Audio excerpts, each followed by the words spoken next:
예, 지난 5월 20일부터 5월 31일까지 그리스 튀르키예 성지순례를 잘 다녀왔습니다. 여북시찰의 소속 교회 목사 장로 딱 40명이 다녀왔는데 많은 사람이 갔는데도요, 아무런 사고 없이 아주 작은 사고도 없이 잘 다녀왔습니다. 여러분이 기도를 많이 해주셔서 또 마음으로 물질로 힘써 주셔서 그렇게 은혜 가운데 다녀오게 된 줄로 믿는데요. 이 그리스는 그리스 신화로 많이 알려져 있고요. 튀르키예는 터키라고 부르다가 언제부터인가 이제 튀르키예라고 부르게 되었습니다. 튀르키예나 터키나 그 영어로 쓰면 똑같은 글자인데 그 나라 사람들은 옛날부터 튀르키예라고 불렀다 그러고 이제 다른 나라에서는 자기들 부르기 좋게 터키라고 했는데 이제 우리가 그 나라 사람들이 부르는 대로 불러야 한다라고 해서 다들 튀르키예라고 합니다. 그리고 이 튀르키예는 우리가 성경을 볼 때 흔히 소아시아라고 일컫기도 하는데요. 이 튀르키예 그리스가 어디쯤인가 한번 지도를 한번 보도록 하겠습니다. 예, 저기 지금은 터키라고 써 있지만 튀르키예죠. 이렇게 넓게 돼 있고요. 그 옆에 보면 이쪽으로 보면 그리스 있죠? 예, 이쪽인가요? 예, 이쪽에 그리스 보이시나요? 예, 터키가 이렇게 크게 돼 있고 바다 건너에 그리스가 있습니다. 이 그리스와 튀르키예 어디가 더 커 보입니까? 예, 튀르키예 훨씬 크죠. 인구도 엄청 더 많습니다. 그리고 이제 이 사도 바울이 복음을 전한 곳을 보면, 그 다음을 보면 이렇게 되어 있습니다. 이쪽이 이제 튀르키예고 이쪽이 그리스인데, 바울이 다녀간 곳을 보면 어느 쪽이 더 많습니까? 글자 쓴 게 다 바울이 다닌 곳이에요. 네, 튀르키예 훨씬 더 많지요. 네. 보면 무시아, 부르기아, 드로아, 버가모, 갈라디아, 비시디아, 안디오, 이고니아, 밤빌리아, 길리기아, 골로세, 이렇게 많습니다. 라오디게아도 있고, 빌라델피아. 이게 이제 튀르키예 땅이고, 저쪽에 보면, 그리스 쪽에 보면, 갱그레아, 바울이 머리 깎았던 곳이 있죠. 갱그레아, 고린도, 니고볼리, 빌립보, 데살로니가 이런 곳이 이제 그리스에 있는 땅이에요. 이제 바울이 거기도 다 다녀온 거죠. 저는 이번에 이 그리스와 튀르키예를 다녀오면서 마음에 더 많이 남는 곳을 꼽으라고 한다면 이 튀르키예가 더 넓고 사람도 더 많고 성지도 더 많지만 저는 아무래도 이 그리스가 훨씬 더 마음 깊이 다가왔다라고 말씀드릴 수가 있습니다. 이 튀르키예에 사도 바울이 다녀간 그 발자취가 훨씬 더 많이 남아있기는 했지만요. 지금 거기 사는 사람들, 이 튀르키예에 사는 사람들은 그 누구도 저기 바울이 다녀간 곳, 그 바울이 교회를 세운 곳, 거기를 그 누구도 성지로 기리고 있지 않습니다. 에베소, 골로새, 라오디게아, 버가모, 서머나 다 우리 귀에 익은 곳들이 많지요. 근데 거기에 가보면요, 그저 그냥 덩그러니 터만 남아있을 뿐이에요. 거긴 사람도 살지 않아요. 먼지만 날리는 어떤 들판에 기둥 몇 개만 이렇게 나뒹굴고 있는 곳이에요. 그리고 이 튀르키예에서 가장 큰 도시가 이스탄불이라는 도시인데요. 그 그림을 한번 보면요. 여기에 옛날에 지은 서기 630년경에 지은 성 소피아 대성당이 있습니다. 이런 곳이. 언제 지은 거냐면, 서기 630년경인데, 우리나라로 치면 이 고구려 백제 신라가 막 서로 싸우고 있을 때, 그때 저렇게 엄청난 크기로 지은, 근데 이 크고 아름다운 성당에 아무도 지금은 예배하지 않고 있어요. 예배를 드릴 수가 없죠. 구경꾼들만 다녀갑니다. 거기에 뭐 하냐면 이슬람교를 믿는 사람들이 모여서 경전을 읽고 있습니다. 그래도 거기 한번 들어간다 그러면 돈을 내야 돼요. 그러니까 튀르키예 사람들은 예수를 믿지 않고 있다는 거죠. 그런데도 바울이 다녀간 그 성지들을 저렇게 남겨둔 까닭은 그저 뭐 때문일까요? 관광객들을 불러 모아서 돈이 되니까. 돈 때문에. 전 세계에 예수를 믿는 사람들이 보러 온다고 하니까 그냥 남겨둔 것 뿐이에요.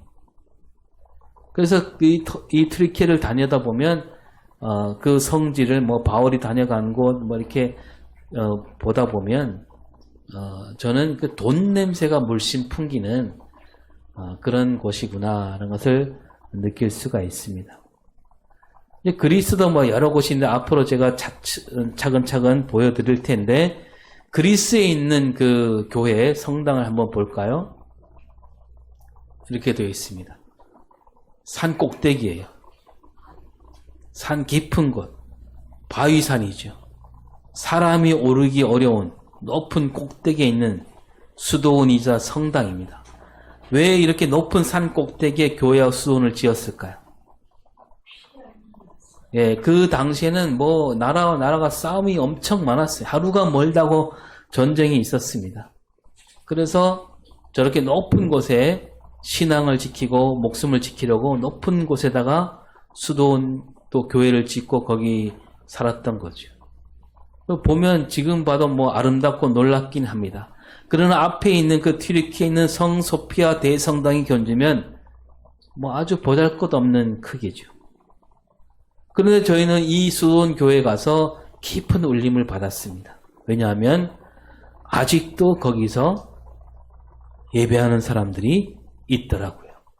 우리가 갔을 때도 마침 그 지역 전체를 책임지는 비숍, 그리스 교회에서는 뭐 비숍이라 그러죠. 뭐 천주교도 그렇게 말하고 하는데 그 지역 전체를 책임지는 관리하는 그 신부, 비숍이 와서 예배를 하는 것을 우리가 지켜볼 수가 있었습니다. 그러니까 그리스 사람들은 그 신앙을 아직도 그때 그 신앙을 지키고 있다는 거예요. 그러니까 그리스 땅은 가는 곳곳마다 그 마음과 손길이 느껴지는 곳이었다라는 겁니다. 이 튀르키예 땅에 훨씬 더 많은 성지가 있고 훨씬 더 큰 성당이 있기는 했지만 그들은 지금 살고 있는 그들은 그 마음에 신앙을 전혀 담고 있지 않고 있다는 거예요.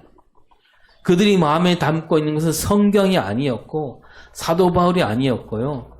그 순교 정신도 아니고 그들이 마음에 담고 있는 건 뭐냐 하면 앞에 말씀드린 대로 물질입니다.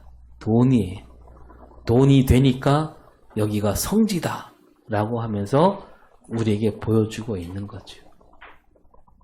그런데 그리스 사람들은 그 옛날 그 신앙, 바울이 외친 복음, 예수 그리스도라는 진리를 그대로 품고 있었습니다. 그리스 사람들은 오늘도 이 사도 바울이 말한 그 보배를 담고 있는 사람들이었다. 저는 그래서 그리스 사람들을 보니까 괜히 마음이 짠해지고요.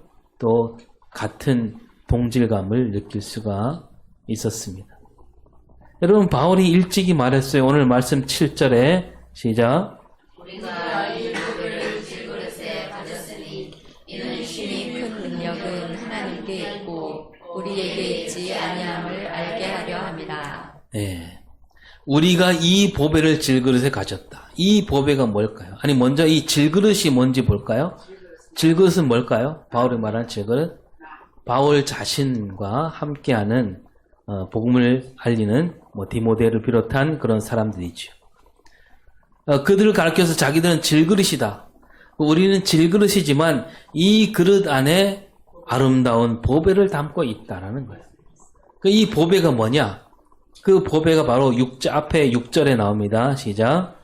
그때 빛이 빛이라 말씀하셨던 그 하나님께서 예수 그리스도의 얼굴에 있는 하나님의 영광을 아는 빛은 우리 마음에 비추셨느니라. 예. 어두운데 빛이 빛이라 말씀하셨다. 이 말은 뭐냐면 하나님께서 세상을 지으실 때 빛을 만드셨다는 것을 두고 하는 말이지요. 세상을 만들기 전에 세상은 어땠을까요? 처음에 아주 캄캄한 어둠뿐이었습니다. 그 어둠 가운데서 하나님은 빛을 만드셨고 그 빛을 만드니까 그 어둠이 물러가게 된 거죠. 그런데 그 하나님이 만드신 빛은 예수님께서 이 땅에 오실 때 예수 그리스도 얼굴에 있던 빛과 같은 빛이었다는 얘기입니다.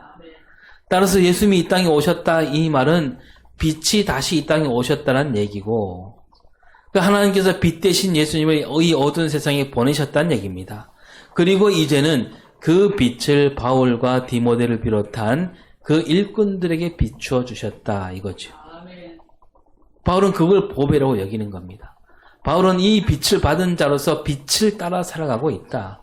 그 빛나는 아름다운 보배가 우리 안에 있다라는 겁니다. 우리는 질그릇에 지나지 않지만 우리 안에 그 빛나고 아름다운 보배를 우리가 가지고 있기에 우리가 사는 삶은 참으로 값진 삶이다라고 외치고 있는 겁니다. 그 바울은 자기가 세상을 비추는 빛이라는 진리를 잊지 않고 살아왔고 그런 마음으로 이 고린도 교회를 세웠고요.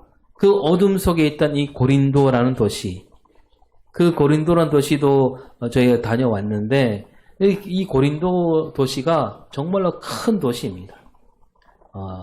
그 당시 22만 명이 살고 있던 도시라고 합니다. 그 도시 보면 항구가 2개가 나 있고요. 그 고린도를 어디로 가려면 고린도를 통과해야만 합니다. 그게 돈이 많은 도시였어요. 그러나 사람도 많고 돈도 많은 도시지만 바울이 볼 때는 어둠이 가득한 도시였다는 거죠. 거기에 가서 바울이 빛을 비추어서 고린도 교회를 세웠다는 겁니다.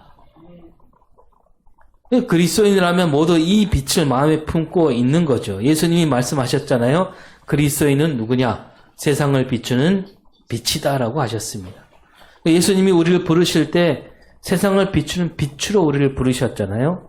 어둠밖에 없는 세상, 그 어둠을 비추는 빛이기에 이 빛은 그야말로 보배고 보배로운 빛이다라는 거죠. 그러니까 이 튀르키예 사람들에게는 그 보배로운 빛이 없었다는 거예요. 지금 그들은 오직 돈으로 자기를 빛나게 하려고 합니다. 그런데 이 그리스 사람들은 그 보배로운 빛을 아직도 담고 있다는 거죠. 그리고 그 빛이 세상을 밝히고 있는 거예요. 우리가 예수 믿는 사람들은 빛이다 이 말씀을 여러 차례 나누었잖아요. 이를테면 마태복음 5장 14절 시작. 세상의 빛이라 산 위에 있는 동네가 숨겨지지 못할 것이요. 너희는 세상 빛이 되라 하지 않으시고 뭐라고 하셨습니까? 너희는 세상 빛이다. 예수를 믿는 순간 우리는 그냥 빛이 된 거예요. 또 요한복음 8장 12절을 볼까요? 나는 세상의 빛이니 나를 따르는 자는 어둠에 다니지 아니하고 생명의 빛을 얻으리라. 예수님을 따르는 이들은 생명이라는 빛을 얻었다는 거예요. 빛은 곧 생명이에요. 빛이신 예수님을 따르는 사람들은 빛을 얻는다. 예수님이 이 땅에 빛으로 오셨고 그 빛을 비춰주시면서 그 빛 안에 있는 생명을 나눠주신 거죠. 그 예수를 믿는 우리도 이제 세상을 비추면서 생명을 나눠주는 빛으로 살아야 된다라는 거죠. 여러분 하나님은 빛이라고 했고 그 하나님 보내신 예수님도 빛이고 예수를 믿는 우리도 빛이에요. 그러니까 아버지가 빛이면 그 아들도 빛이고 이 두 말 하면 잔소리죠. 그러니까 우리는 예수님이 비추신 빛을 받아야만 사는 그런 사람들이 아니라 빛으로 오신 예수를 믿게 되면 우리가 하나님 자녀가 되잖아요. 하나님은 빛인데 그 빛의 자녀가 되면 우리도 뭐가 되는 거예요? 빛이 되는 거예요. 이 말씀도 여러 차례 나눴습니다. 여러분 하늘에 떠 있는 별들을 3가지로 나눠서 말씀드렸잖아요. 항성과 행성과 위성. 그렇죠? 항성이 뭐라 그랬습니까? 항상 빛나는 별이고 그 태양도 항성이고 또 밤하늘에 빛나는 별들이 다 항성이라 그랬습니다. 그런데 수성, 금성, 지구, 화성, 목성 이런 별들은 항성이 아니라 행성이죠. 스스로 빛을 내지 못해요. 태양으로 빛을 받아서 반사하는 겁니다. 달도 마찬가지. 달이 스스로 빛을 낼까요? 빛을 내지 못해요. 태양 빛을 받아서 냅니다. 그리고 이 달은 또 지구에 딸린 위성이에요. 자, 그럼 예수님이 태양이라면 우리가 뭡니까? 우리 뭐예요? 우리도 항성이에요, 행성이에요? 우리도 항성이에요. 우리는 태양이신 예수님의 빛을 받아야만 빛나는 그런 행성이 아니라 우리가 예수를 믿게 되는 그 순간 우리도 예수님처럼 스스로 빛을 내는 항성으로 우리를 만들어 주신 겁니다. 스스로 빛을 내는 사람들이에요. 그런 뜻에서 예수님이 우리에게 너희는 빛이다 라고 하신 거예요. 그래서 바울도 그런 말을 하죠. 에베소서 5장 8절에서 시작. 너희가 전에는 어둠이더니 이제는 주 안에서 빛이라. 빛의 자녀들처럼 행하라. 네. 예수를 믿기 전에는 어둠이었습니다. 근데 예수를 믿은 다음에는 빛이 되었던 거죠. 된 겁니다. 그래서 빛의 자녀답게 살아라.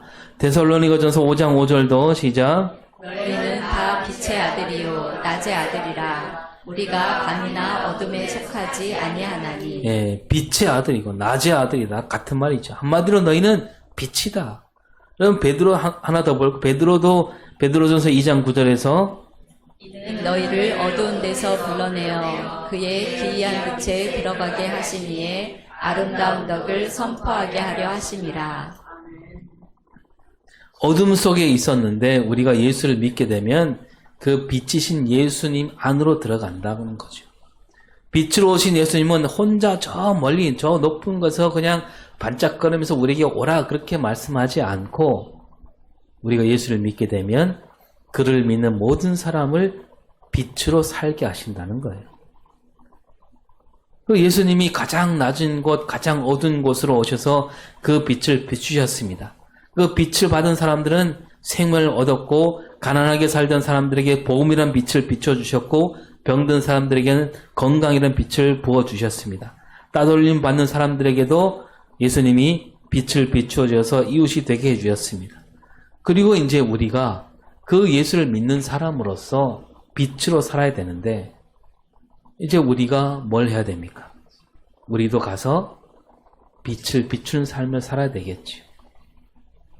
저는 그리스 사람들은 그 빛된 삶을 살고 있다라고 느껴졌습니다. 여러분 이 땅에 아직 돌봐야 할 이들이 정말 많이 있습니다. 가난 때문에 힘드는 사람들, 질병으로 고생하는 사람들, 기댈 곳이 없는 사람들, 힘들어서 목숨까지 끊으려 하는 사람들, 그들은 어둠 가운데 있는 거예요. 우리가 그들을 찾아가서 그들에게 빛을 비추는 삶을 살아야 한다는 거죠. 그래서 다니엘 12장 3절에서 뭐라고 합니까? 시작. 지혜 있는 자는 궁창의 빛과 같이 빛날 것이요 많은 사람을 옳은 대로 돌아오게 한 자는 별과 같이 영원토록 빛나리라. 예. 지혜 있는 자. 성경이 말하는 지혜는 뭡니까? 성경이 말하는 지혜는 하나님을 아는 것이 지혜입니다. 하나님을 믿는 사람들은 빛과 같이 빛난다. 그리고 많은 사람을 옳은 대로 돌아오게 하는 그런 사람들이 되어야 된다는 거죠. 여러분 이 세상에 빛을 싫어하는 사람들이 있습니다. 어두운 곳을 찾아가서 어둠 속에서 어두운 일들을 하는 사람들, 그리고 그 어둠 때문에 힘겹게 사는 사람들. 세상이 그래요. 우리가 나서야 되는 거죠.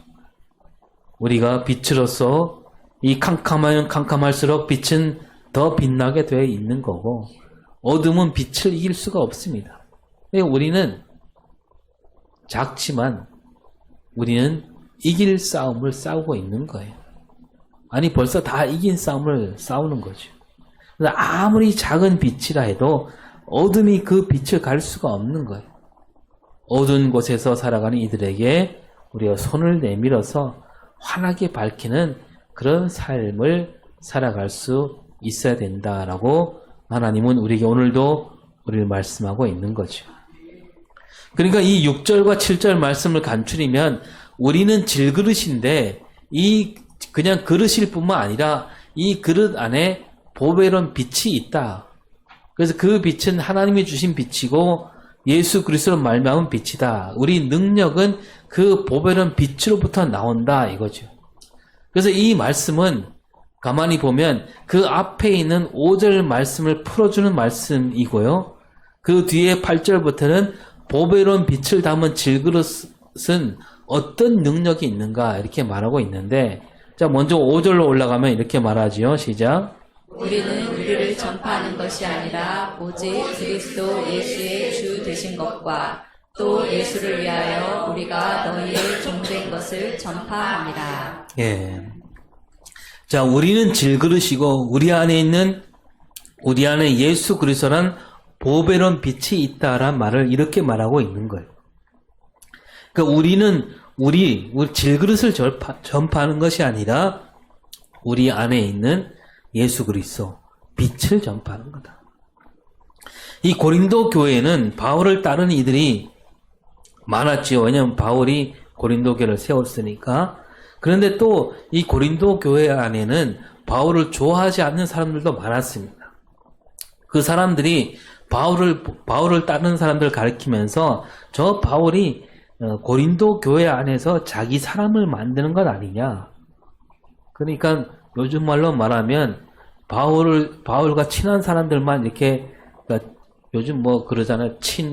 요즘 말로 하면 친바라고 해야 되나? 친바? 예, 바울과 친한 사람들만 이게 모으는 거 아니냐. 이런 말들이 있어서 바울이 말하기를 우리는 우리를 전파하지 않는다. 우리는 말하자면 질그릇일 뿐이다 이거죠. 바울이 정성을 기울여 힘을 다해 외치고 있어서 그 모습 때문에 사람들이 감동받고 바울을 따르고 있기는 하지만 그렇다고 해서 우리는 우리를 결코 내세우지 않는다 이겁니다. 우리가 전하는 것, 그것은 두 가지인데 하나는 그리스도 예수께서 주님이 되신다는 진리, 그거를 외친다는 거예요. 오직 예수만이 주님으로 삼을 수 있다는 진리를 우리가 전하고 있다. 결코 나 자신을 내세우지 않는다는 거예요. 복음 앞에서 부끄러워할 만한 일을 하지 않았다는 얘기입니다. 또 바울이 전하는 것이 하나 있는데 그건 뭐냐면 예수를 위하여 나는 종이 되었다는 거예요. 바울이 고린도 교회를 세우려고 모든 힘을 쏟았습니다. 교회를 든든히 하게 되는 일이라면 무슨 일이든지 마다하지 않았습니다. 이 고린도 교회가 잘 세워줄 수 있도록 바울은 그들에게 종이 되었노라. 그 바울을 따른 사람들을 내가 휘어잡아서 나를 따르도록 한 것이 아니라 내가 오히려 이 교회의 종이 되었다 이겁니다. 교회를 세우는 것은 다른 뜻이 있는 것이 아니라 오직 예수를 위해서 예수님을 본받아서 고린도 교회 교인들에게 종이 되었다라고 그것을 내가 전하고 있다는 거죠. 여러분 오늘 우리도 마찬가지잖아요. 우리가 전하는 것, 우리가 전해야 되는 것이 뭡니까? 그것은 오직 예수께서 우리 주님이 되신다라고 하는 진리를 전해야 되는 겁니다. 왜냐하면 세상 많은 사람들은 다른 것을 주인으로 삼고 있잖아요. 물질을 주인으로 삼기도 하고 권력을 주인으로 삼기도 하고 어떤 사람들은 자기 자신이 주인이라고 생각합니다. 이런 세상에 우리가 보여줘야 되는 것은 우리가 주인으로 삼을 분은 오직 그리스도 예수밖에 없다는 진리예요. 여러분 언젠가 말씀드렸잖아요. 우리가 예수를 믿는다라고 할 때 도대체 무엇을 믿는 거냐? 믿음이 뭐냐? 무엇을 믿는 거예요? 2000년 전에 예수라는 사람이 살았다 이걸 믿는 거예요? 예수라는 분이 뭐 이런 말씀을 하셨고 병든 사람을 고치고 죽은 사람을 살리셨다 그걸 믿는 겁니까? 예수님이 십자가 죽으시고 사흘 만에 다시 살아난다 이걸 믿는 게 믿음일까요? 그걸 믿는 게 아니에요. 왜냐하면 진짜로 있었던 일은 믿는 게 아니죠. 여러분 전에도 말씀드렸잖아요. 여기 성경책이 있다. 여러분 이렇게 말합니까? 나는 저 목사님이 성경책을 들고 있는 것을 믿습니다. 그렇게 얘기합니까? 왜 그래요? 왜 그렇게 얘기 못합니까? 이건 믿지 않아도 되는 거잖아요. 네? 진짜로 성경책 여기 있잖아요. 믿을 까닭이 없는 거예요. 2000년 전에 예수라는 사람이 살았다. 진짜로 있었던 일입니까? 아닙니까? 있었던 일이에요. 학교에서 아이들이 배우는 역사책에도 나와요. 예수님이라는 사람이 살았다. 이거를 믿지 않는다라고 해서 예수님이 살았던 그 사실이 없어지지 않아요. 지워지지 않습니다. 믿든지 믿지 않든지 사라지지 않는 역사예요. 그걸 믿는다라고 말하는 것은 이상한 사람이 되는 거죠. 여러분, 예수님이 하신 말씀, 예수님이 하신 일들, 이거 여러분, 이걸 믿어야 하는 거예요? 이것도 틀림없이 있던 일이잖아요. 움직일 수 없는 사실이에요. 또 예수님이 십자가 죽으시고 사흘 만에 다시 살아나셨다. 진짜로 있었던 일입니까? 있었던 일이에요. 내가 믿는다라고 해서 그 일이 있었던 일이 되고 내가 믿지 않는다고 해서 없었던 일이 되는 게 아니잖아요. 믿든 믿지 않든 틀림없이 일어난 사실입니다. 우리 믿음과 상관이 없는 거예요. 그럼 우리가 믿는다 그럴 때 뭘 믿는 겁니까? 나는 예수를 믿는다 할 때 무엇을 믿는 거예요? 뭘 믿는 겁니까? 예수를 믿는다 이 말은요, 내가 예수님을 주님으로 맞아들인다는 뜻이에요. 예수님이 내 주인임을 믿는다는 거죠. 내 주인으로 모신 만큼 예수님을 믿는다는 얘기예요. 주인이 하라는 일은 하고 하지 말라는 일은 하지 않아야 되고, 주인이 가자 그러면 가고 가지 말자 그러면 가지 않는 거, 그게 믿는 거예요. 다들 말하잖아요. 우리 주 예수 그리스도, 오 주님, 주님만이 내 주님이시다. 오직 예수만이 내 주님이다. 그 주님이다 라고 해놓고 그분을 따르지 않으면 그게 주님이에요? 입으로만 주여 주여 그래요. 예수님이 가신 길을 가지 않으면서 주여 주여, 그건 잘못된 거죠. 진짜 주님이 아닌 거잖아요. 세상 길로 가는 거. 자기 생각, 자기 뜻대로 살아가면서 주여 주여 하는 것은 정말 주님으로 모시지 않는 거고 믿지 않는 겁니다. 기도할 때도 주여 주여 삼창합니다. 삼창 불러놓고 그 기도를 들어보면 내가 바라는 걸 구하고 있어요. 내가 정말 주인으로 믿는다면 주인이 바라는 것을 기도해야죠. 왜 우리는 그렇게 자꾸만 주님 뜻대로 기도하지 않는 걸까요? 믿을 수 없으니까. 믿음이 없으니까 그런 거 아니겠어요? 예수님이 말씀하신 대로 그 말씀만 놓고 기도했다가는 뭐 돈도 못 벌고 좋은 직장도 못 얻고 애들을 좋은 학교 보낼 수 없게 될지도 모른다. 주님을 믿을 수 없다는 거예요. 여러분, 예수 믿는 믿음을 천국 가는 천국행 열차표로만 생각한다면 그 믿음은 설익은 믿음이에요. 예수를 믿는다면 예수님을 온전히 내 주인으로 모시는 게 믿는 거예요. 여러분, 전도할 때도 마찬가지예요. 예수 믿고 천국 갑시다 이렇게 말하면 뭐 틀린 말은 아니지만 제대로 전하는 게 아니에요. 교회에 나가서 천국행 열차표 받으시오. 열차 떠나기 전에 얼른 받으시오. 믿음이란 열차표 교회 나오면 줄 테니까 교회 좀 나오시오. 이게 틀린 말은 아닌데 반만 맞는 말이에요. 뭐가 빠진 겁니까? 전도할 때도 제대로 말해야 되는 거예요. 예수 믿읍시다 이 말은 이제 그 지금까지 살았을 때 그 주인을 버리고 예수님을 내 주인으로, 당신 주인으로 모십시오. 그게 전도예요. 지금까지는 당신이 당신 자신을 주인으로 여겼지만 이제 주인을 한번 바꿔봅시다. 내가 예수님을 주인으로 모시고 나니까 정말 여기에 참된 생명과 소망과 행복이 있습니다. 이렇게 말을 해야 된다는 겁니다. 예수님을 주인으로 삼고 그분이 하라는 대로 한번 살아봅시다. 이게 전도예요. 오늘도 우리가 예수 그리스도만이 내 주인이다 이렇게 다짐하고 또 다짐할 수 있기를 바랍니다. 그리고 그 주인이신 예수님만 따르는 그런 우리 삶과 신앙이 될 수 있기를 바랍니다.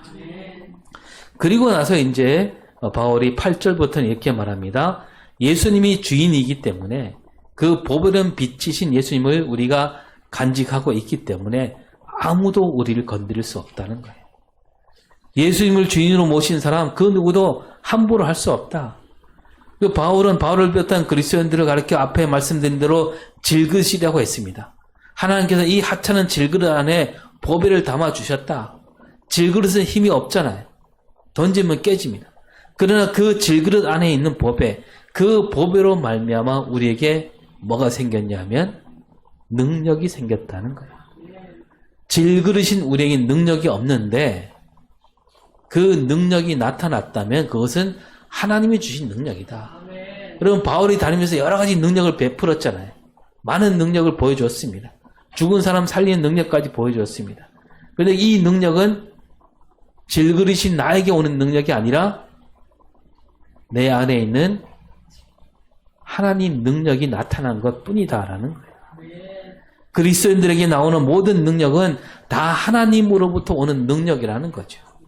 그래서 사방으로 우겨쌈을 당하여도 쌓이지 않을 수 있는 것이고 답답한 일을 당해도 낙심하지 않을 수 있는 것이고 박해를 받아 버림받는 것이 아니고 거꾸러뜨림을 당하여도 망하지 않을 수 있다는 거예요. 왜냐하면 우리 그리스도인들에게는 하나님의 능력이 있기 때문이다. 바울이 실제로 가는 곳마다 어려움을 겪었고 힘든 일을 만났습니다. 저 바울이 그 매 맞는 것도 보았고요.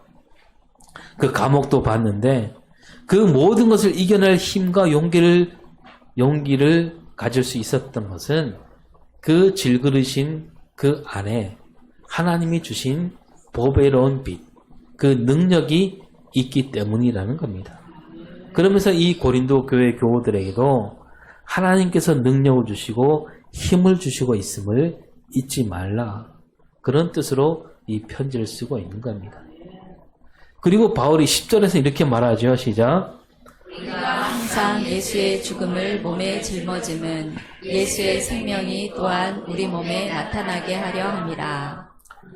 우리가 예수의 죽음을 몸에 짊어지고 있다. 그 예수님이 죽으신 것은 어떤 잘못을 저질렀기 때문이 아니잖아요. 오히려 많은 사람을 구원으로 이끄시는 일을 하시다가 죽음을 맞이하셨습니다. 그 바울도 마찬가지로 우리가 죽을 뻔한 일을 겪었고 늘 죽음이 도사리고 있는 길을 걷고 있지만 예수님이 가신 길을 걷고 있기 때문에 우리는 그 길을 마다하지 않는 거고 그 길 안에 예수님이 주신 생명이 있음을 너무도 잘 알고 있기에 나는 이 길을 간다라는 겁니다. 그래서 예수를 위해 죽는 것은 죽음이 아니라 도리어 생명이 나타나게 된다. 바울이 죽음을 무릅쓰고 복음을 전파함으로 이 고린도 교회가 생겨났잖아요. 그래서 12절에 이렇게 말하죠. 시작. 사망은 우리 안에서 역사하고 생명은 너희 안에서 역사하느니라. 예. 그 죽음을 두려워하지 않는 바울의 사역으로 말미암아 고린도 교회가 생겨났고 바울은 죽음으로 가고 있지만 이 고린도 교회 너희 안에 생명이 역사하게 되었다. 생명을 맛보게 되었다는 겁니다. 이 그리스도인으로서 말씀대로 살다가 죽게 되었을 때 그것은 그냥 죽음으로 끝나는 것이 아니라 그 죽음이 또 다른 생명을 낳게 된다는 거예요. 예수님이 죽음으로 온 세상에 생명이 가득 넘치게 되었듯이 또 예수님을 다시 살리신 하나님께서 예수 안에 죽은 모든 이들을 다시 살리실 것이기에 죽음의 자리로 간들 거기에는 은혜와 감사만 넘치게 된다는 거죠. 그래서 예수 안에 사는 사람들은 그래서 겉사람은 늙어가고 있으나 속사람은 날로 새로워지게 되는 겁니다. 눈에 보이는 것은 잠깐이고 보이지 않는 것은 영원한 거죠.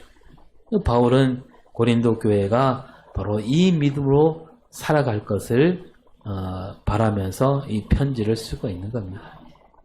여러분 우리는 모두 질그릇이에요. 아무리 잘나 보여도 다 질그릇일 뿐입니다. 거기다가 뭐 이것저것 좋은 빛깔을 바른다 한들 그 질그릇이 어디 가겠습니까?